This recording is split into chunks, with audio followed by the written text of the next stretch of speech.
In today's lesson, we're going to be looking into what matter is and what different forms we find it in. This is What's Your Question? Let's go!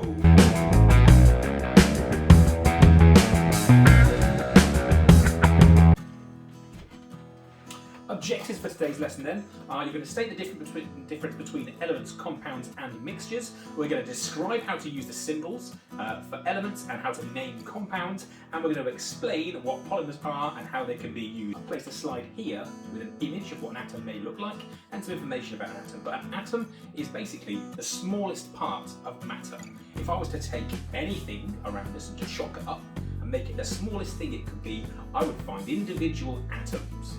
Okay? And one of the earliest ideas of this was it being like a sphere you can't break down, a bit like a pool ball or a snooker ball.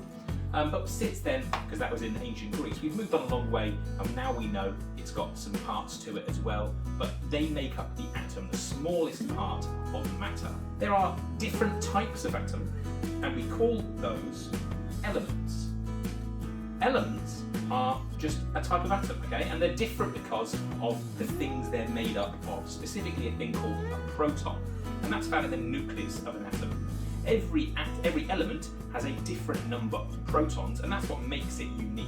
We can represent elements in diagrams in the ways you can see in this image. You can see different coloured things, different coloured circles representing atoms, and as long as within a substance all the atoms are the same, you are looking at an element. We can also combine those elements together. We can bond those elements together and make substances called compounds. And diagrams for those compounds look like the ones you can see here. What's important about compounds is that they are chemically bonded, and it's important that you mention that. There's two or more elements and they're chemically bonded together. Because if you're not mentioning chemical bonds, you could be looking at a mixture, because a mixture is made up of several different substances that could be elements or compounds, but they're not bonded together.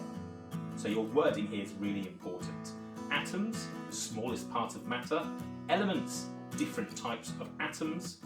Compounds, two or more elements bonded together. And mixtures, two or more elements or compounds not bonded together. You can find the different types of atom on the periodic table. The periodic table summarises all of the different elements that are available, and there's 118 of them. You'll notice on here, every single element also has several other bits of information about it. There's an atomic number, a mass number, which you need to know more about in GCSE, and there's the symbol.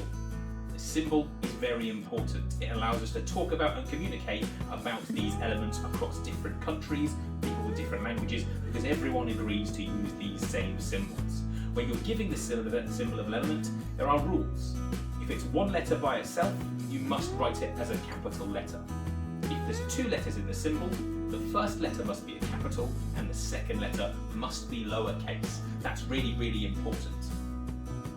One letter, capital, two letters, a capital and a lowercase letter. When you make compounds, so you join more than one element together, we name these in a variety of different ways. If there's just two elements together, say let's use an example from this table, iron and sulfur, we would take the first element in there, which in this case is iron, and its name doesn't change. The second element, we change the end of its name to IDE. So iron and sulfur becomes iron sulfide. The same is true for if it's copper and oxygen, for example. Copper doesn't change, oxygen becomes oxide. If a compound contains oxygen and hydrogen together, those two things together we call a hydroxide. So in this table here, where we have sodium, oxygen and hydrogen, we have sodium hydroxide. Carbon and oxygen makes a carbonate. So here we have calcium carbonate. Magnesium, sulfur and oxygen, magnesium's name doesn't change, and sulfur and oxygen together becomes sulfate. Nitrogen and oxygen makes a nitrate. That ATE just tells you there's this element and oxygen as well. So nitrate is nitrogen and oxygen. Sulfate, sulfur and oxygen. That ATE is just saying there's oxygen in here too. We can also use parts of words to tell you how many of something there's going to be. For example, in carbon monoxide, the mon means there's one of the oxygen. Monoxide, one oxygen. Di means there's two of something. Carbon dioxide, two oxygens. Tri means there's 3 of something. Sulfur trioxide. When you've made a molecule, some compounds that are quite small are what we call monomers. Monomers are very small molecules and they generally contain a double bond. We can break that double bond and use that spare bond that's then been broken to make these monomers and join them together in very long chains, which we call polymers.